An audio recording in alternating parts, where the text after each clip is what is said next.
It is a daunting task. It is no easy task, but we shall do it to the best of our ability. That the Kenyan people who are looking up to us to deliver for them, we cannot afford to let them down. My Lord Principal Judge of the High Court of Kenya, Honorable the Attorney General, all protocols observed. I promise I'll say nothing, and I do not expect to say anything, but I just want to say that it is a great honor to be appointed into this commission, and I'm sure that the members of the commission who have been sworn in with me to this afternoon, they share the same feeling that it is a great honor, and we take it in stride. It is a daunting task. It is no easy task, but we shall do it to the best of our ability, even as we have taken an oath before God and declared that we shall do our best. So I'll just add to the Kenyans, I don't know, I don't want to say horrible, but great things have happened in the nation. We are supposed to inquire into them. Can Kenyans keep us in prayer? Thank you very much.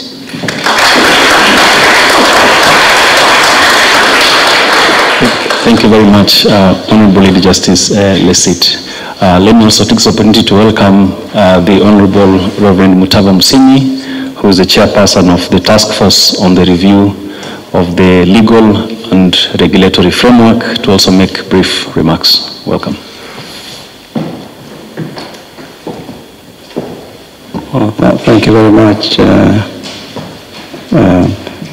Principal Justice, Honorable Attorney General, the Chair of the Judicial Commission of Inquiry, and your fellow commissioners, members of the Presidential Task Force,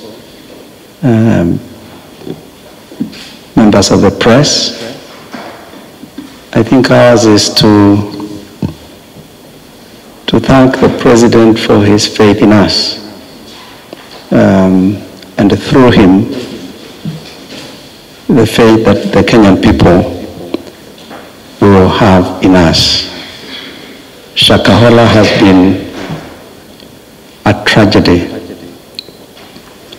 It's a festering tragedy. And no doubt there are many other Shakaholas quietly happening in this country, sadly. And for us to be here today in this double-pronged intervention, I think must underscore the weight of this issue. And so I have no doubt myself that the Kenyan people who are looking up to us to deliver for them, we cannot afford to let them down. And so thank you, Bwana Principal Justice, thank you, Bwana Attorney General,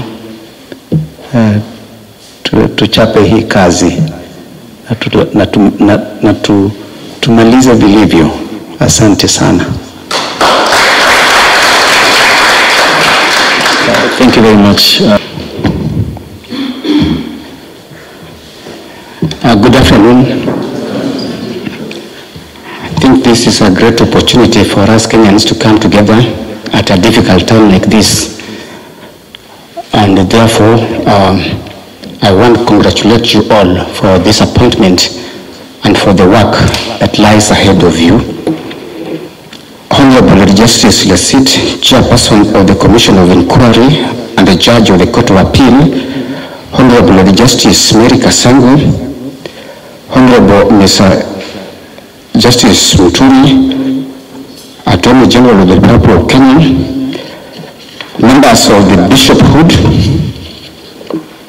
Honorable Mr. Mutava Musini, Chairperson of the Presidential Task Force, members of the Commission of Inquiry and the Presidential Task Force, Honorable Deputy Registrar of the Judiciary, distinguished guests and members of the press, ladies and gentlemen, would I say good afternoon. The Shakahola incident, a tragedy that shocked our nation, has left an indelible mark on our collective conscience. This tragedy has exposed the vulnerability of our people to religious extremism, fundamentalism, and other forms of abuse and exploitation by the unscrupulous individuals and groups who use religion as a cover for their criminal activities.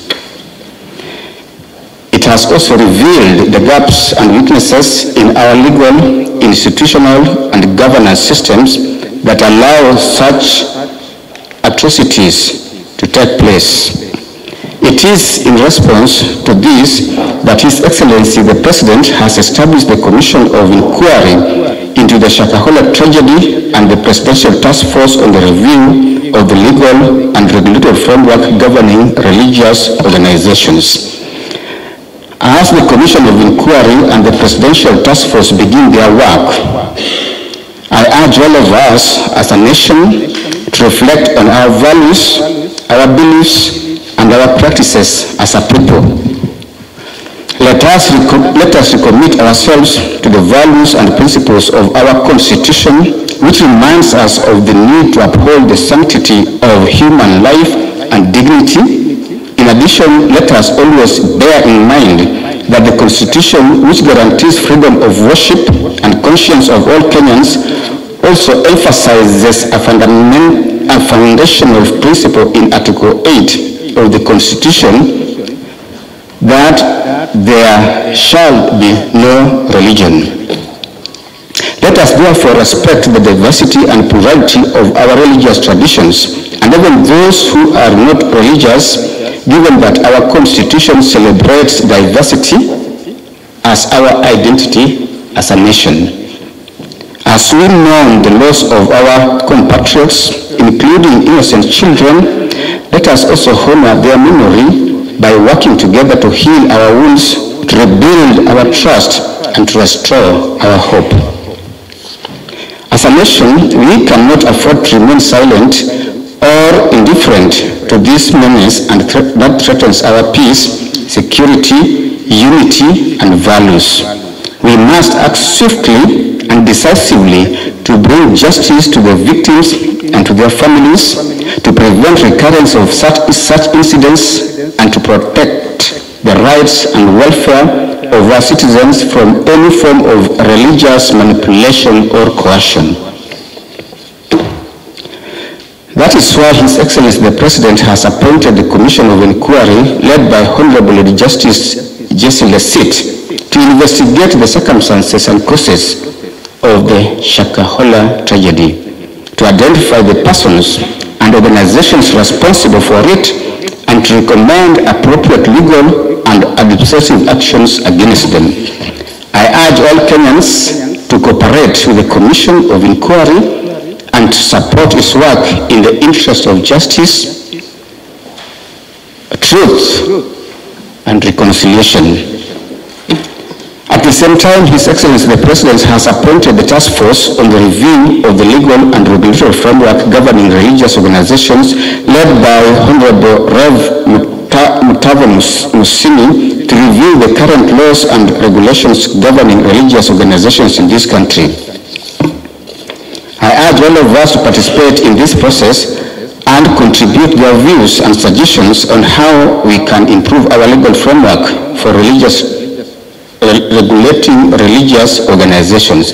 Let us remember that the work of the Commission of Inquiry and the Presidential Task Force is not just about addressing the challenges of today.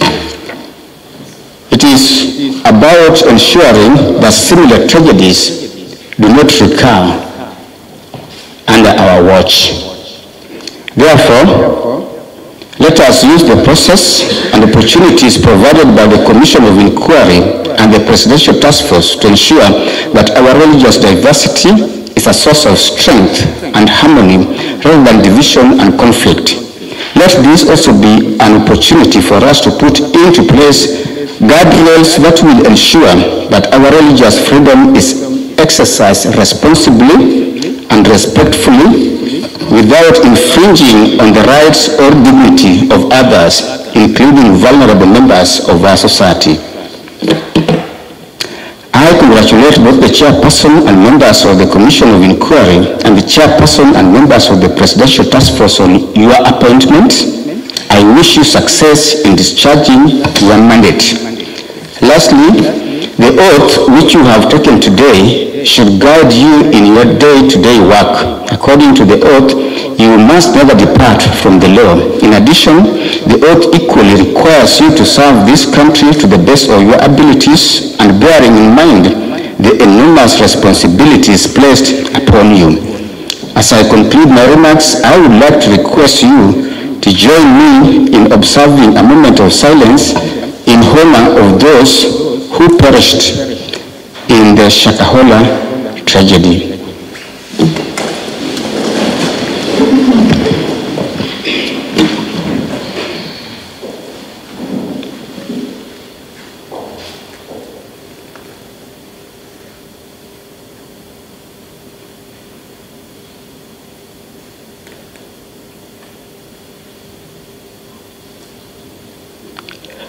May their souls rest in eternal peace. May God bless you all. May God bless Kenya.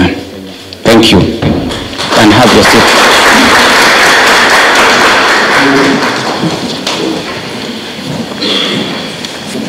Thank you very much.